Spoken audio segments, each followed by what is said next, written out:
Hi everyone, Heather Williams here from the California AfterSchool Network, and as usual, joined by Michael Frank from CDE's Expanded Learning Division.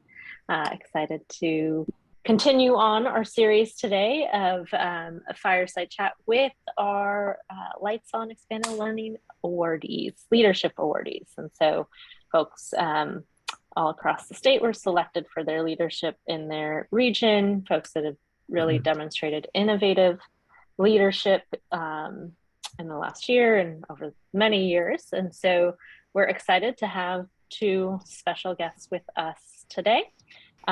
Usually we start with policy updates, but not a whole lot of policy updates since we last talked and recorded. And so we're actually just gonna jump in to our conversation today with James and Yubleni. And so would love to start off with some introductions so folks get to know a little bit more about you, your background, where you work, why you're in expanded learning, the students you work with, so forth. So James, why don't we kick it over to you to start, and then Yubleni will turn it over to you.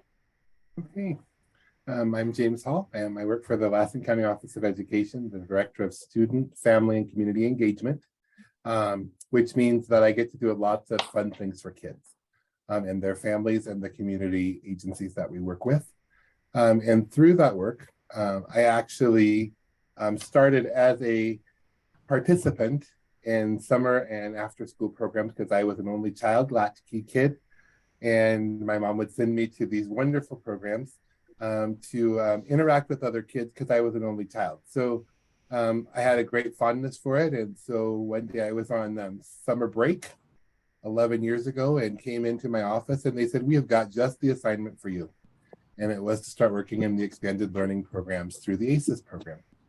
So I love the work, but really I think the most fun for me is that I work in frontier and rural areas. And it's when I see that little kid and his first time he's ever shot a rocket up into the sky. And he's like, wow, someday I'm going to make it to the moon. And it's just those exciting moments when they just have those ahas that get me up every morning to see how creative we can be to help them see those next steps. So I think that's why I do the work that I do every day. Yeah, awesome. Yeah, Thanks, so I'm James. Yubleni Cazares, and I'm with the Fontana Unified School District. So I work with administration on the LEA side, so the local education agency, we're the grantee, and partner with the city of Fontana and the Boys and Girls Club in the city to provide the after school program and now expanded learning opportunities programs to students throughout the district. So I've been with the district 16 years. 12 of those years I was in HR. So I was very used to having things that were, you have to do it a certain way. And that's the law we follow. That's the protocol. That's the administrative regulation, the bargaining unit. Everything was very structured. And you do it this way, or there could be negative consequences. And that's just the nature of it. So when I saw this position that it was posted for this position, I thought, wow, that sounds pretty exciting and fun and very different to come into student services and to be on the other side. So came into it, and one of my first experiences with it was attending a summit by CAN in Pomona. And this was about 4 years ago. And there were all these workshops and breakout sessions, and they had excellent food. And I thought, oh my gosh, this is a whole other world. Like, I love it. And then that a few months later, when the school year started again, or a couple months later, the school year started again, and I got a call from from one of the sites saying that a student wrote in their journal entry, wrote that they were getting hurt at home and that it was normal.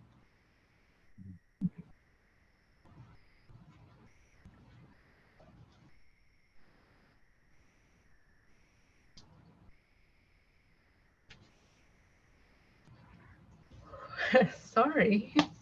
No, let's keep it real, sister. Keep it real.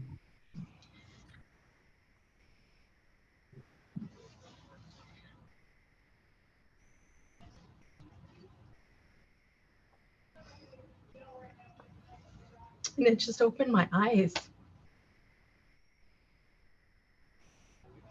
to how powerful these programs can be, because the students connect with staff that's in program on a very different level, where they can write things like that. And of course, I cried all the way home. I mean, I still get emotional about it. But then I thought, wow, we can help them. We can provide help. So that was really the beginning of me finding my purpose in the role that I play, because to find help on the administrative side with the district, it's empowering employees, it's empowering our community partners, removing barriers, and doing everything on my end so that they are part of the community that we work in, the school culture, the district culture, and it's not just, you know, the program over there. So that's really what started my love for the program. So I plan to be here a while. And kids and families are lucky that you will be.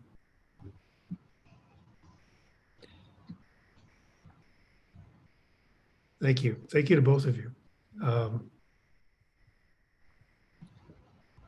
Yubleni, the contrast of what you shared in the arc of your story, you know, starting off a career in education where following the rules was, it sounded like that following the rules was what you thought about the most. Mm-hmm. And to see the arc, because I know from just how you shared that, I know that you just didn't hear about that one child and get emotionally moved. You're deeply aware that today in one of our programs, there are children experiencing the same things.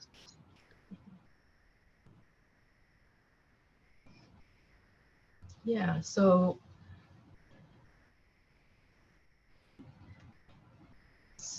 when I know that we have flexibility with the ELOP, I know it scared a lot of people, but for me it was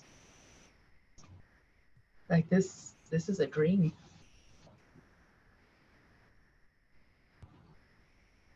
Well, and the fear is displaced when the student takes the center of your heart.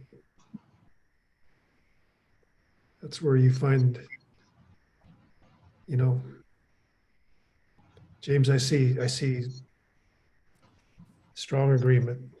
I'm just curious about what you're feeling. I was thinking a lot about what you just said.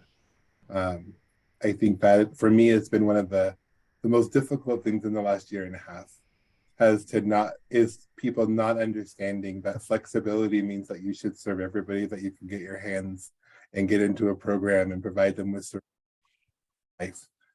Because those kids out there, they need us. They need the Yublenis of the world to come and say, hey, I know, you know, because we have a connection, we have a relationship, that this program works for those kids. That's, you know, I think every day I talk to people and parents and they're like, I can't believe it's free for my kid.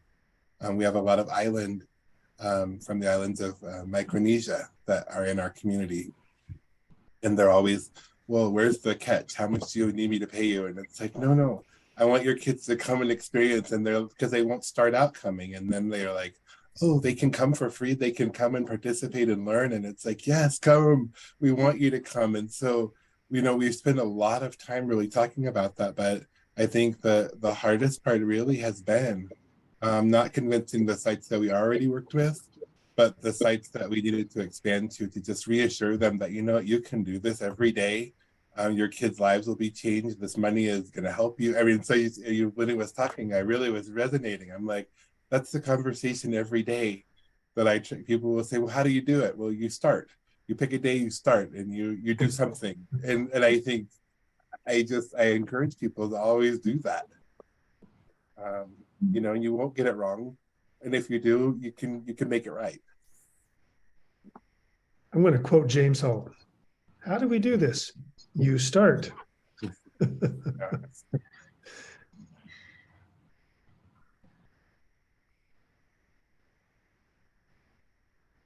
James, well, a couple things. I'll circle back to Yubleni here first. Yubleni, I was at that event in Pomona. I remember it. That's one of the, when we were still doing summits pre-pandemic, and we may or may not have met, I don't know, but I clearly remember you from one of the first Zoom calls for your region that was hosted by John Duran, and we were talking about this new flexibility with COVID, and which of course is different than the flexibility for the ELOP, but it's still flexibility, you know. And I was struck by the fact that here's this, everyone I'm encountering is wringing their hands like, I know you've said we have flexibility, but what if we do something wrong, and what if we, you know, those kind of things. And there you were talking about Fontana moving ahead, partnering with your Parks and Rec department, bringing kids together in a safe way. And it wasn't long after that you were part of the Fireside chat. Fontana was featured because we wanted to say, here's someone that's doing it. Here's someone that must have heard James Hall say, just start. So I just want you to comment on that. What was that? You know, go back to those days and now compare and contrast that to what you have now with the ELOP, and anything you want to share about that. You know, that's interesting, because I do remember you were at that summit in Pomona, and all I heard was Michael Funk. Like, he came from the state, and I thought, oh my gosh, like, what director comes from the state to a meeting where we're all in Pomona? So that was my first impression of you. We didn't meet. And then as I got to know more of just members of the support in the field, and they really encouraged me, like, if you want to try it, try it. And that's all part of the CQI process. I thought that is phenomenal. It blew my mind, because I come in from this very strict, task-driven world, and somebody's telling me it's okay if you try it and it doesn't work out. It's okay. And I thought, I had to take some days to just process that and what it would look like. So it's interesting, because at that county meeting with John that we were talking about what we were starting to do, one of my fears still at that moment was, what if we do mess up? What if the decisions I'm making right now with our community partners puts people in jeopardy? So then, okay, we got to follow everything that the health department says, because we want to minimize risk. And then I thought, oh, what if I'm pushing them too much and we're not ready? So it was really great to hear, and very comforting to hear, try it in a small scale, grow it, try it, and just get it going and start it. So that was really the start of me just changing my mindset and saying, you know what, from this point forward, we're just gonna try it all. Like it, and then I heard you say in a fireside chat, if it does, or it might have been the Can Symposium, I'm starting to get them mixed up, but to say, you know, if it doesn't say in EDCO that you can't, that's true. So that was John kind of teases me about it, because that's my response for everything. It's like, yes, we can. Yes, we can.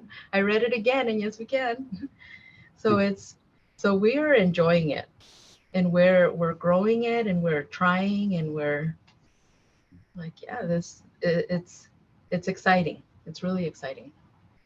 Listening to you both speak, it's such a clear, powerful example of the contrast between what's unique about expanded learning and the culture and other parts of the educational system. And I think one of our challenges is, and James, you referenced this, is those districts who have never done expanded learning don't have that mindset. And James, I've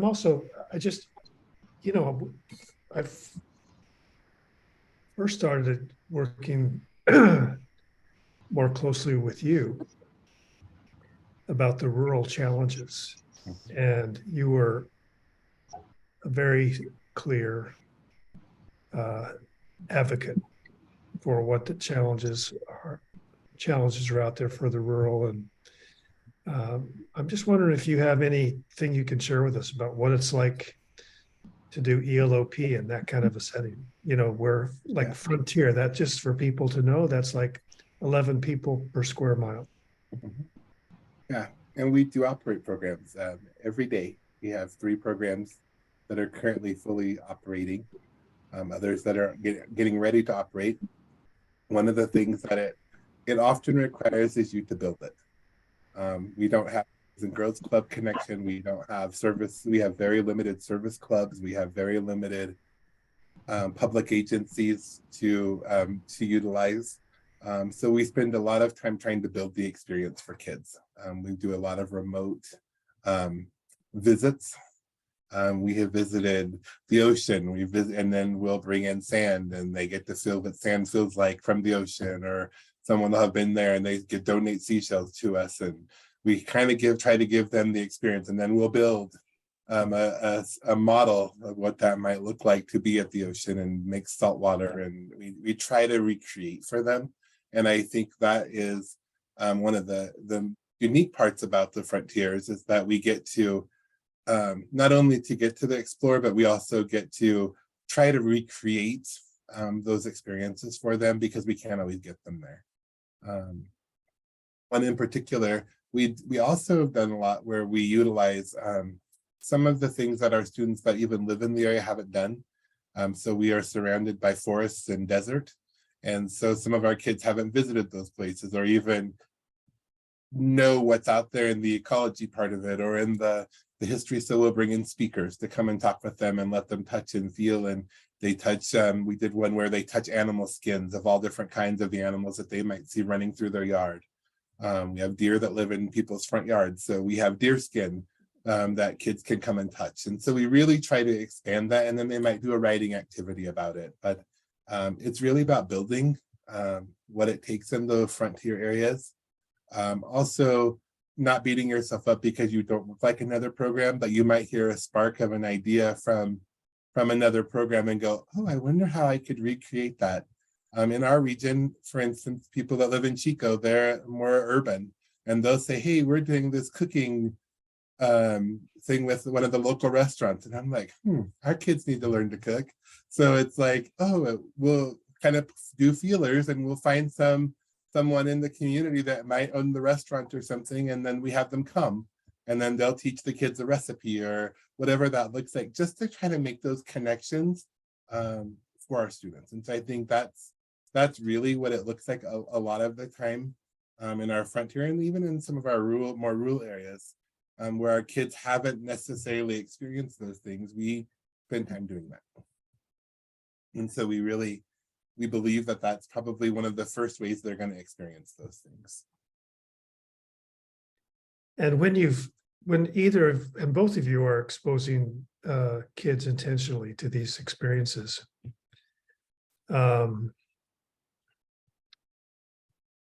I've certainly heard voices talk about, well, that's the soft stuff. That's, where's the academics in your program? And I'm not saying you don't have academics in your program, but neither of you have talked about it yet. You've talked about the depth of the relationship. You've talked about the trust. You've talked about the deep connection. you've talked about exposing them to a world that is bigger than what they've known. How would you respond to someone who said, well, what about the academics? So I respond, because I've gotten those questions in the district, with that's all embedded with it. There's so many different ways of learning, and you don't have to be just write it over and over and over to remember it and memorize it.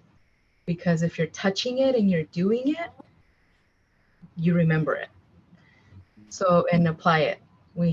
A cooking class, we're talking about cooking class, using your fractions.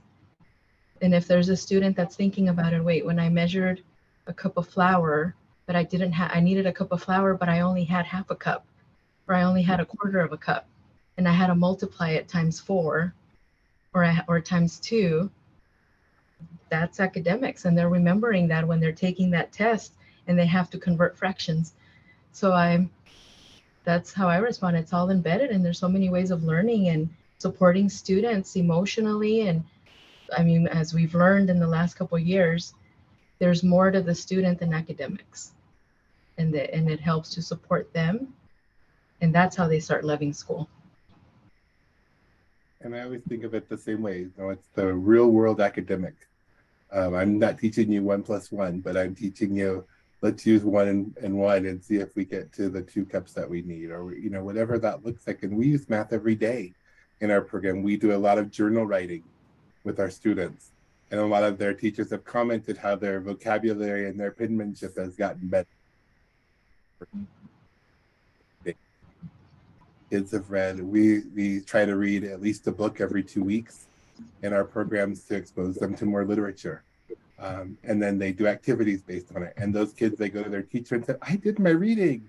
I read my 25 minutes or whatever. And they're like, well, what did you read? And they tell them the whole story. So I think we've always been able to show those examples of them really utilizing the work back to their teachers that we are doing. Mm-hmm.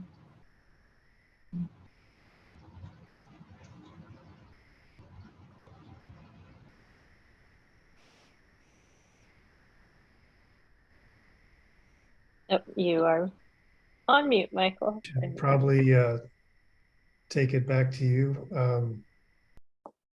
I just real quick. I mean, everything you've both of you have said has been really clear, and I think could be enlightening for people who are struggling with this.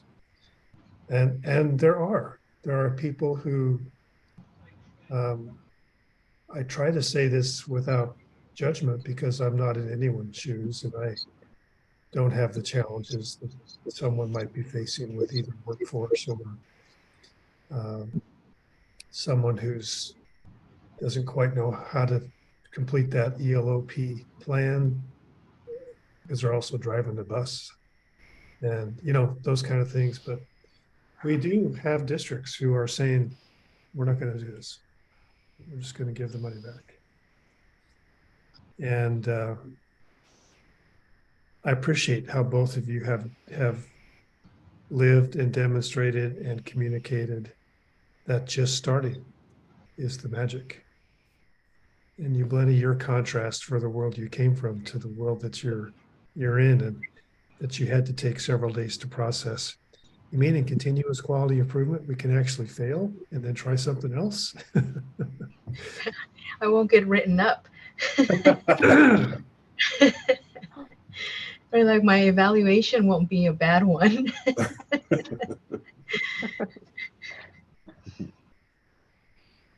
I mean, in fact, we've tried to make the case. If you're not failing, then you're not trying all the things you should try. And there's always that one part of it where it doesn't work, and it's okay to go back and retool it and see how that might work. And your students will help you fix it. They'll tell you what didn't work, or what they didn't like, or what they loved. They're honest. And that makes that failure part even better because they help you refix it. And they'll say, hey, what if we do this? And you're like, oh, I didn't think about that. And you try there, so it's really a cool process. but it is about starting and not just saying I can't do it. Yeah. That's what we tell our students every day. Give it your best, and I guess I just go with that model for everything. And I mean, and we're responsible about it, right? We do our homework, we survey, we bring in all the data that we need to support our idea, and then how do we add to it, and what else can we do? So we're definitely responsible with the planning and all of that. But like you said, if there's pieces that didn't work out, we forgive each other.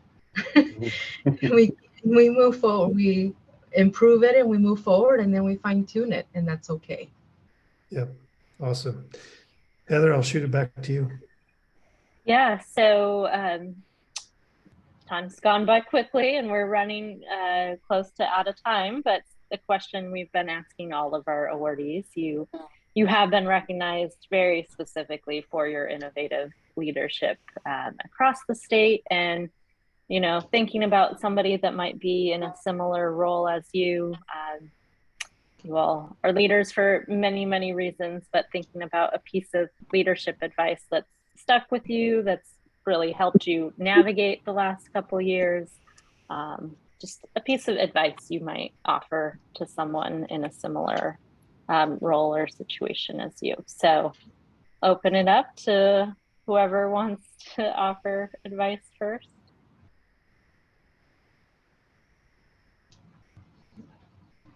I mean, I've been through different professional developments. I try to go to all the symposiums, all the what is it? I don't know. I can't think of the word because there's so many different options. Conference besides just a conference and what we traditionally call a conference. I try to attend everything because you never know when something is they're going to say a little piece of it, a nugget of goal that maybe you think, oh, I've been in the field for years, so I know and I know how this works. But no, it's always evolving, it's always changing. So I think attending like everything, and I know that it's challenging sometimes with our schedules, but making that time and that effort to attend and to listen and to be open to somebody else's idea, to be open to the new information, and listening to understand, listening to just to improve, because you never know when they're going to say something that just catches your attention a different way, and then that was the little piece and the ingredient that you needed to take the next step. So that's been incredibly helpful for me. And I think similar. Connect everywhere that you can. Go to anything. Try it. I think that has been, I live in one of the most rural parts of California. And you know what, when you decide that you want to get to know people from other parts in the state, start attending things, start talking to people, hear their story, and pretty soon you're going to feel like the person that's in downtown LA is no different than you are. They're just dealing with a whole lot more stuff to deal with. I think the other part really for me is, try it. Just decide that day you're going to try it. Start. I think because if you don't know. And I think, we get caught up in the plan, but the plan is pretty easy. They give you a template that goes right with it. You copy, you can paste, you can create what looks like it, at least to get you started so you can spend your money and serve your students. We're going to fail. Failures in there. But I think never stop exploring and expanding other people is really one of the try to make sure that I do. Well, James and Yubleni, thank you both for joining us today, and also just thank you so much for the leadership you each provide in your communities. Very fortunate to know some of the work that you all are doing and how deeply you impact not just your students but your communities. And so a lot of appreciation to both of you for all that work that you do, and we're very glad we have this platform that we can celebrate and recognize you for the leadership that you do have. Yeah, so Michael, I'll turn it over to you for closing words. Yeah, well, thank you, James and Yubleni, for touching my heart today. Excuse me. Thank you for the way you showed up. Real, authentic. It was so obvious that you were speaking from the heart all the way through and making this exactly what it should be, which was not even just student-centered, but human-centered, right? All of us, the humanity and the connection and the love, and I just appreciate you both. It's no surprise to anyone that's going to watch this why you were selected as a visionary leader for this year's Lights On After School. But you've been doing this, leading in this way for a long time. So thank you for leading with love, and love you both. And we'll talk to you soon. Thank you. Thank See you. everybody. Thank you.